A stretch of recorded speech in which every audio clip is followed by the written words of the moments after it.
All right. Part two. Part two. I drank a little bit of water, did some jumping jacks. I think we can get through the rest of this. And I'm going to come back to summoners specifically also. Probably we'll start there, believe it or not. We talked lightly about them, and I wanted to kind of dive in a little bit more. So before diving into the rest of our team, I want to talk specifically about our summoners. And so our mage summoner is Ray. You really want to attack speed on her. Ray can easily be a mid-level carry. There are people that will carry with Ray because she procs Void on herself. So people will put her, I would say, right below Mel, above Ian as carry. But she also is a great just summoner that supports a carry. Again, summoners are going to be people who trigger Void Relic 7 times and increase the entire damage output for your entire team by 210%. That is what these are for the most part. You could do them other things, for sure. So another thing that Ray can do is she has a second awakening ability, which gives her summons Mighty Block. So if you need more sustain on the field, then her summons will live a little longer because it takes more than one hit to kill them. Otherwise, her summons are blowing up and causing damage. So equal to her spell damage. And they're attacking, getting in the way, and doing all kinds of stuff. So she is amazing. In my opinion, Ray is S tier. If I were to tier these summoners, it would be like this. And for me, Ray is awesome. She battery powers. I don't know where I left off. I got a phone call in the middle of this. So Ray is amazing. You can switch her awakening to Mighty Block, give her some, which means her puppets sustain. She procs Void Relic. She is definitely 100% S tier. And if you're playing Void, she is ranged. You give her attack speed. She makes puppets really, really fast. Definitely amazing. Mara summoner, but she's less of a summoner in terms of Ray. She only makes one copy of herself, so it's not as good, but it's immediate. She also gets behind the enemy lines, acts a bit like a warrior and disruptor, does a considerable amount of damage, stuns. You could stack a bunch of spell damage on her, and she could do a decent amount of spell damage. Some people will do a row of Maras, and that will be their spell damage. That'll be their summoner strategy. Now, arguably the worst summoner tank is Elizabeth. I personally really like Elizabeth. I wish there was more skins for this character. What I like about her is that she has an awakening ability where when her summons die, they also stun. If you throw Marjorie or Seiyang on Elizabeth, she is a stun. She's basically a summoner stun factory. She's also a pretty solid tank. She got a lot of HP. Now, from a damage perspective, non-existent. That's the only downside. So an argument can be made that Ray, with her second awakening and having all of her summons do mighty blocks, is a better tank than Elizabeth being a tank and making stun units. There's also an argument that says that putting Seiyang on anybody else besides Elizabeth is a better damage investment than, you know what I mean? So for me, I have a build that includes Elizabeth, but Elizabeth is the second person to get a Seiyang, so I'm building a team of 7 or 8. Now, with the Stun Awakening in Rift, it's pretty good. She makes a ton of little dudes. They blow up, and they stun. I mean, it's not bad. Like I said, she does summon, she does proc Void, but, these two are just more practical. you know, this Amara disrupts the line. Ray is just the best summoner in the game currently, just for so many reasons. So that's summoner role. And if you were to take away summoner, then you would go Ray would be a carry, and you would have Mara would be a warrior. That would probably be better than Kane, worse than Chung, and Tank would be here. So if you weren't putting these guys in summoners, that's essentially where you would be putting. Ray got stuck in warrior. Ray would be above Ian. So that's kind of how I would deal with these guys if they weren't in a summoner box. So going to the next one, and I always forget her name. All right, we're going Naria. I'm hoping that's how you pronounce that.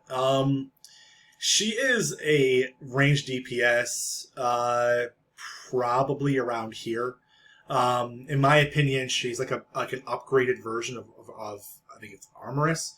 Her it might be a her or him. I have no idea. It could be a her. Let me go to skins. Or we naked. She's in a dress. Like, it's a her. You can't tell sometimes with these anime characters. So her damage is based on percent. So theoretically, you could put a ton of spell damage on her, and she could do a ton of damage. My problem with her is her animation. Her animation time on her skill is a bit slow. I would assume that she's meant for raid and boss elimination. I would assume. I have built a lot around her, and I've never been truly impressed. Amazing Great Rift. Great Rift, I think for sure. Probably great in arena PvP. Does a lot of damage. It's like a mid-level, a lot of damage. So that's going to be where I put her. Other people might disagree. I frankly don't have a lot of experience with her, so maybe I might be off. But I'm going to put her as a better version of Armorous because the damage is quite a bit higher. She also has an escape, a hide for 1.5 seconds whenever she uses her ability. There are other better creatures or heroes that do escape, so I don't know if I'd ever use it for that. And then we have another character who I never ever play ever, who is going to basically be a behind the line disruptor, which is Nubella. It's a warrior, probably lower than Kane, probably lowest on the box so far. So does mid-level damage, is a body, has decent HP, mid-level HP, doesn't really stun or any other CC stuff, just kind of gets in the way and does low to medium wide damage in a radius. So that is what it is. Philia is, I would say, tied in the tank position. Some people would say she's mage, but she doesn't put out... She's the highest damage output tank. How about that? She's the highest damage output tank. But she's not as good without a proper build. She's not as good as a tank as Dandelion. She debuffs and she's a tank. So really solid. I actually have a video dedicated to how to use her. You definitely have to have her built the right way with accessories and legacies. If you don't invest in her legacy, she's probably here. If you do full build legacy, she's probably here. And there might be people who argue with me, but this is kind of my feel. She is a tank. When you get her, don't put her in the DPS slot. So if you're doing one carry, two tanks, and then your other types of characters, put her in your tank slot in your mind when you're building, and that's going to be when she excels the best. If you try to do mage DPS, you're not going to get the kind of damage you're looking for. She isn't a bot. She really isn't a warrior. She's not disrupting. She's just standing there. She's not healing others, right? So that's kind of why I put her in tank. Um, Priya is good. Priya is super good. My only problem with Priya is she has the like extremely low HP, and because of that, you kind of have to build her with steel set accessories to get her to be not squishy. She stuns. You could do a Priya carry. It's just not very strong, but she stuns and she damages in a wide AOE. She is your Frost Mage. She's up there with your Bami, but with spell damage instead. And if you put a Seiyang on her, she's just throwing ice bombs and stunning pretty consistently. The problem, what makes her weak is she has I think she has the highest MP in the game. What is her MP? 120. So, if her MP was lower, she'd be throwing ice balls everywhere, right? But her limitation is going to be in her MP, and she doesn't have high enough. She has pretty significantly high spell damage, but it's negated by the fact that her MP is so high. So the number of times that she can cast is pretty low. However, if you do an attack speed build and you throw a Bardry out there and you give her a Seiyang, it could be a winter wonderland, and she could be pretty damn impressive. Definitely high on the range DPS mage scale for sure. So now we have this character who, out of the box, people like, if you're new and you don't build and awaken him, people don't really like him too much. But it's Rawhawk. So he has a utility. He's almost support. Actually, in fact, I think I'm going to piss a bunch of people off. I'm going to go here. This is debuff ranged, but does have high DPS. So, like medium high DPS. You build spell damage and attack speed, and you're going to be essentially attacking with the bird all day long. When he hits somebody, he reduces their attack speed, and when he hits somebody, he increases the amount of damage they take. So it's like menace before menace, right? His skill animation slows down his DPS. The fact that the bird animation has to swoop down and hit the target means, like, no matter how much bows you put on him, he's limited by that damn animation. If that animation did not stop him from attacking, like if he could throw the bird but still keep attacking without stopping and waiting for the bird to do what the bird does, he could be a lot better in terms of that. I put Rawhawk in support. I think of support when I think of him. So again, if I'm doing my 2 tank, 1 carry, right? And now I'm thinking about the other 3 people to build.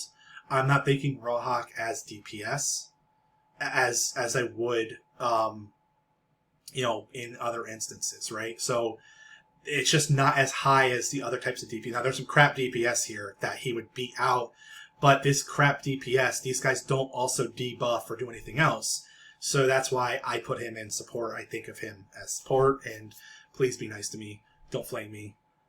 I will cry.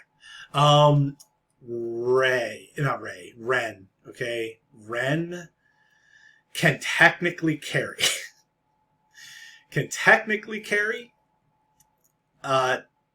Does it carry? She could technically carry because her sustain is really high. She could technically carry because her, like, Garam, she can mighty block her way through it. Definitely want Blood Altar. You definitely want Blood Relic. She is good because of mighty blocks. In a typical team comp that's not hero lock, Ren is here as a tank. And her damage can be high, but it's a stacking damage. So she has to keep hitting, keep doing the Blossom. And in order for it to really work, she's definitely frontline because of Mighty Blocks. Any enemy that negates Mighty Blocks turns her off.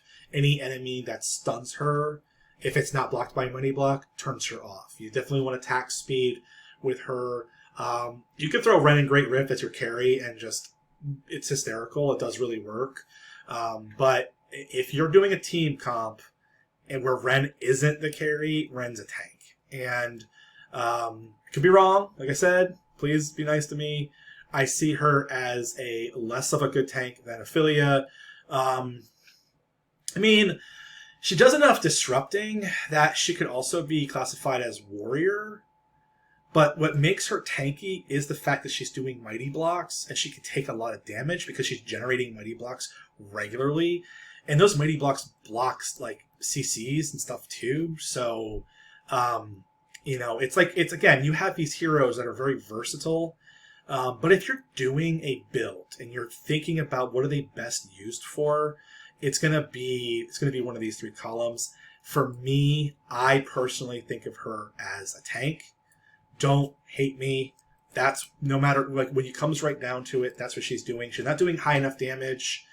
She technically is, but her sustain is so damn high that I almost want to put her in a tank position.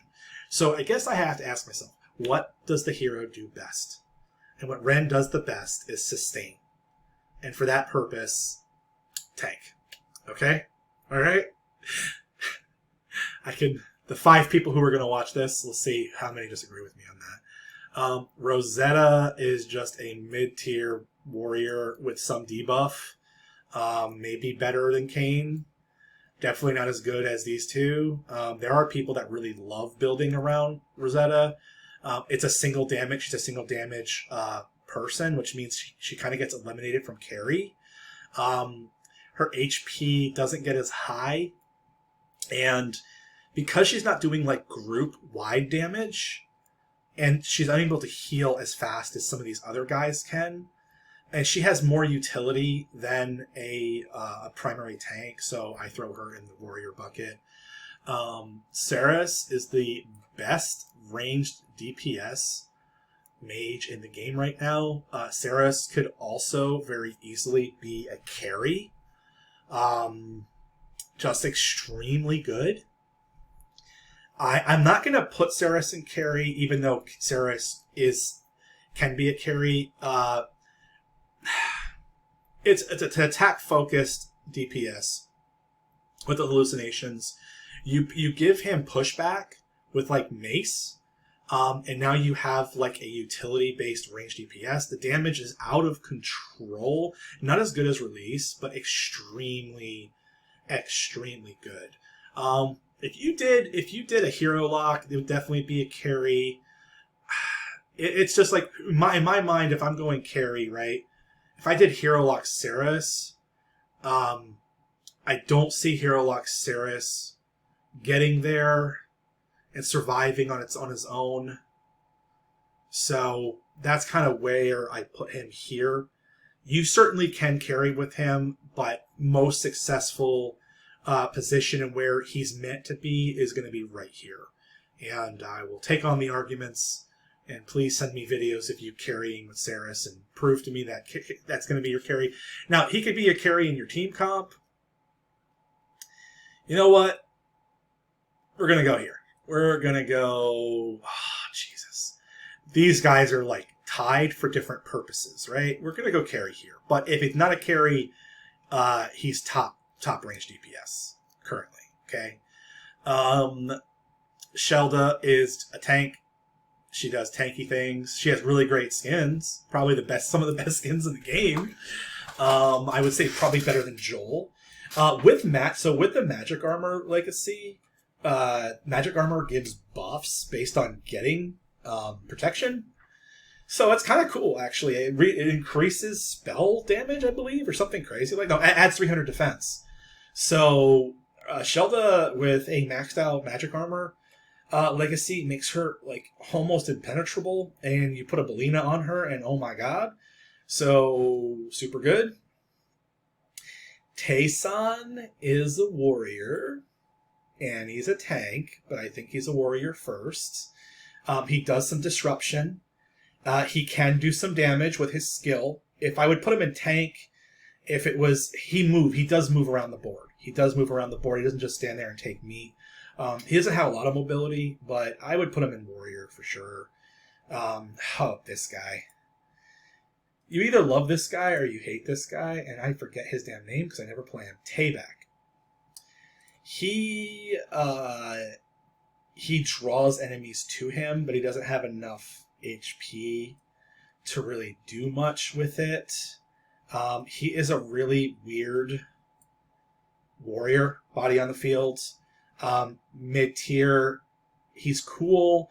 I've seen people do really interesting things with him in arena. You put him in the far back and you let him do his aggro taunt thing that he does, and you let other disruptors also do stun and a bunch of stuff. But that's kind of going to be that. Tia, we're going to go, in my humble opinion, Tia is better than Hanzi as a carry, but worse. It's hard. So Tia's great mobility, and her skill doesn't slow down. Her skill animation doesn't slow down her damage. It's a real simple thing, If there's no skill animation, that's super slow. So you can make her insane damage. She's either a carry or a top level range DPS. So you can build around her. She does attack only, so there is no spell damage to worry about. She doesn't have a percent based attack, so you really just stack as much. I mean, she does a flat 140% of attack 4 times. That's her breeze, and of course she has a risk as well, void risk, which is she teleports across the field. I personally would put her here that's my ultimate position, would be a range DPS for my uses, but there are people that build carry around her. Okay, so I'm gonna hopefully not make anybody mad with my Victoria pick. So I would say Victoria is the best warrior in the game. Tons of damage, tons of disruption. But why I don't say that she's a tank is because she needs to move. You know what I mean? I think about Victoria in the sense of American football as a linebacker. I don't want her just standing in the front. I kind of want her a little bit behind so she can get some distance. She's fantastic with knockback relics because you want to get some distance. You want to be pushing units all over the field. And for disruption and having your enemies having to deal with her, definitely like her for warrior. She can tank, but she can't tank like these guys can tank. These guys are tanks, right? Lily, Ren, Ophelia, Dandelion, they will stand there and they will just not move. You cannot pass, right? Victoria is a little bit she needs momentum. She needs to be moving. Putting her on the very edges of the battlefield and letting her go around the back and do all kinds of fun stuff. Putting her on a teleport pad and letting her disrupt the back line. Also super good. So that's pretty much how I handle her. And our next victim, I always screw up her name, so I have to look her up. I think it's Yeon. Am I not mistaken?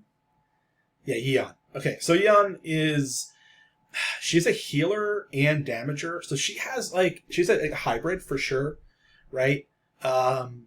She does really high burst damage while she heals. And I will see her here, personally.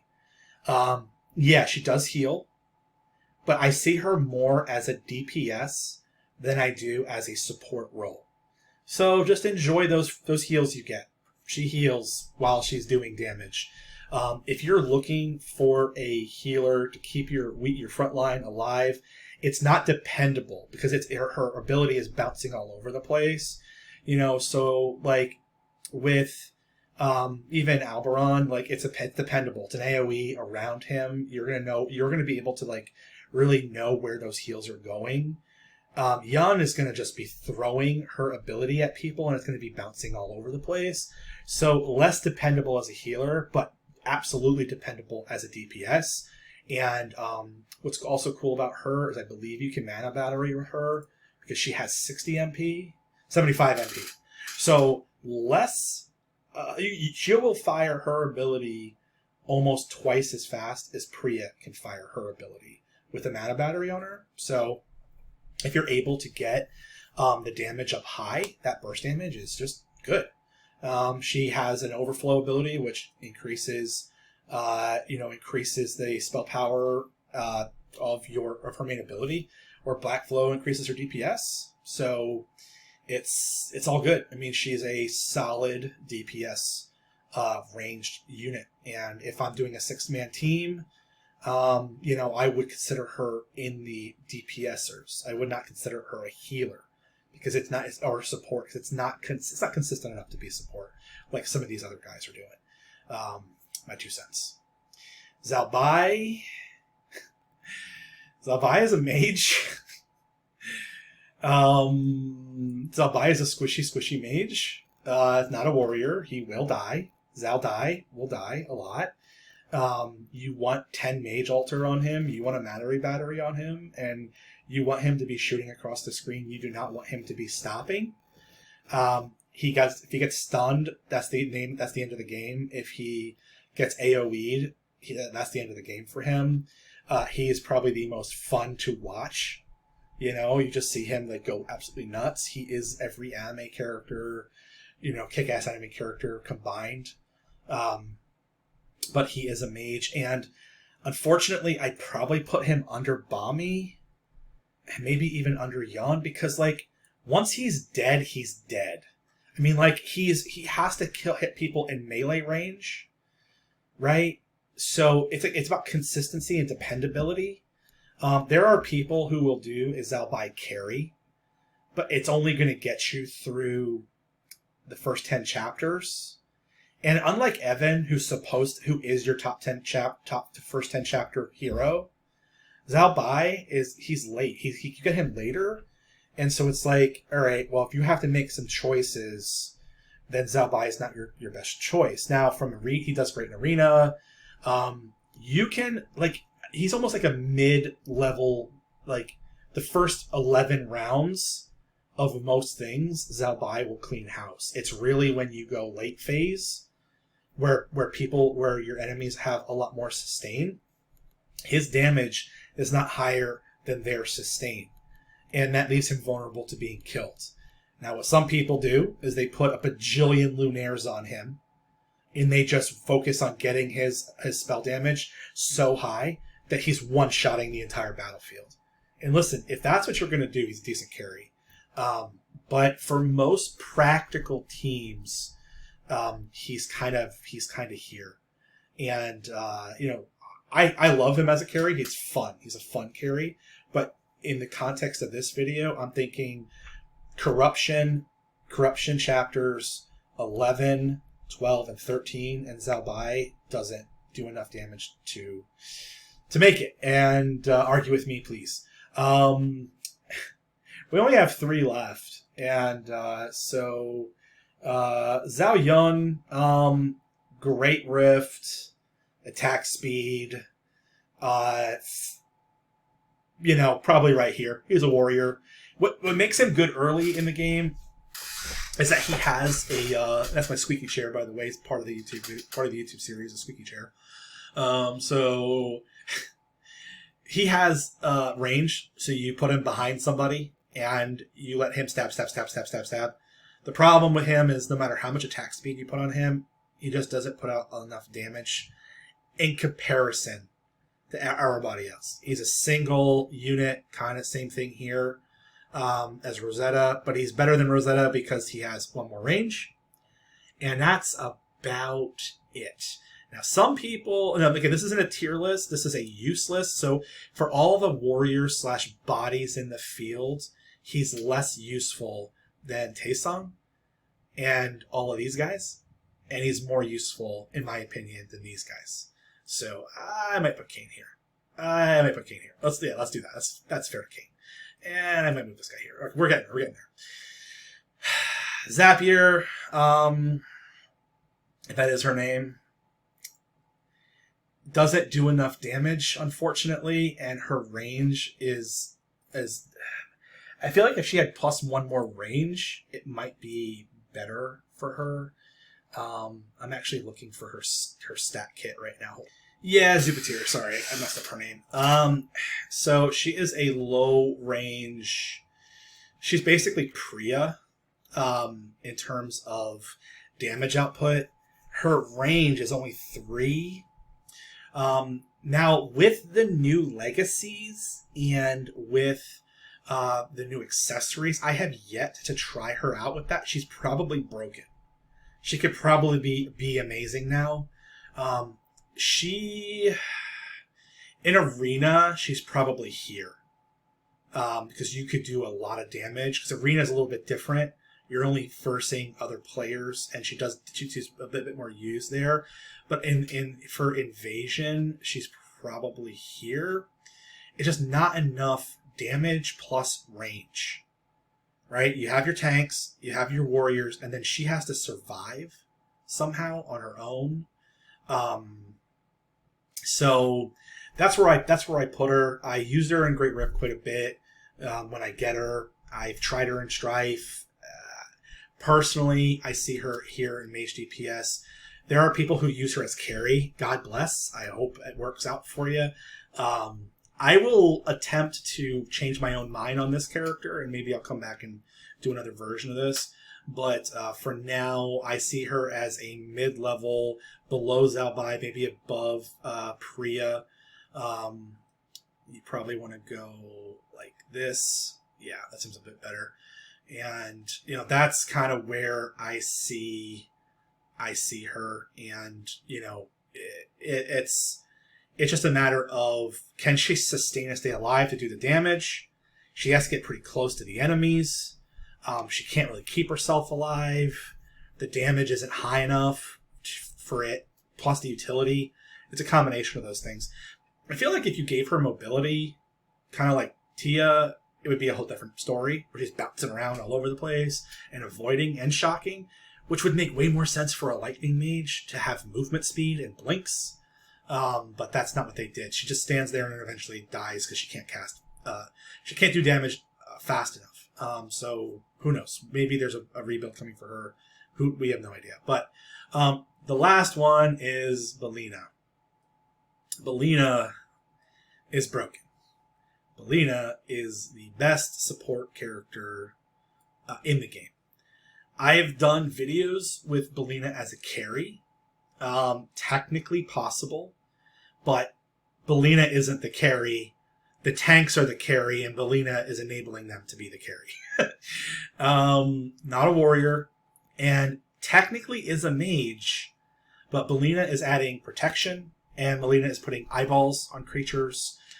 So she is just the best support character in the game. S tier support. You can carry with her. She's not as effective as the other carries. But I almost feel like Belina is a must-have with almost any build. You almost always have to build her at this point, unless you're doing like a stun build or something that doesn't make sense. But any typical place, she's not healing, but she is adding protection every second to everybody on the field that has eyes on her. Where she's weak is that if you only get her to tier 1 or tier 2, and you never get another one of her, and you can't invest, she's kind of terrible. Like, by default, you have to invest at least tier 2, or 2 silver star, which I believe is like tier 4, tier 5, for her to be where she needs to be. You also have to give her some type of spell help. You also need to give her a mana battery. So she pairs really well with Bardry. She pairs really well with Seiyang. Now, if you have, let's say, a Mel build, and you need Seiyang on Mel, it reduces the chances of, your Belina getting the mana she needs to be as good as she can get. For her, she needs to cast her spell multiple times for it to be effective. I did do a series where Belina is a carry, and it's fun. It's just really hard, and it takes a lot of brain power to make it work. And so that's why I put her here. So anyway, this is the team composition video in the best order that I could come up with. This is the first version of it, it's based on my opinion. Some of these characters I don't have a lot of experience with, so they are where they are. And so when you're thinking about rolling a character or building a team, hopefully this will help you think about where these characters should go. And yeah, this is video 1 in my King God Castle newbie series. And the next couple, I'll talk about relics, and we'll talk about a Dominion. We'll talk about what to do first.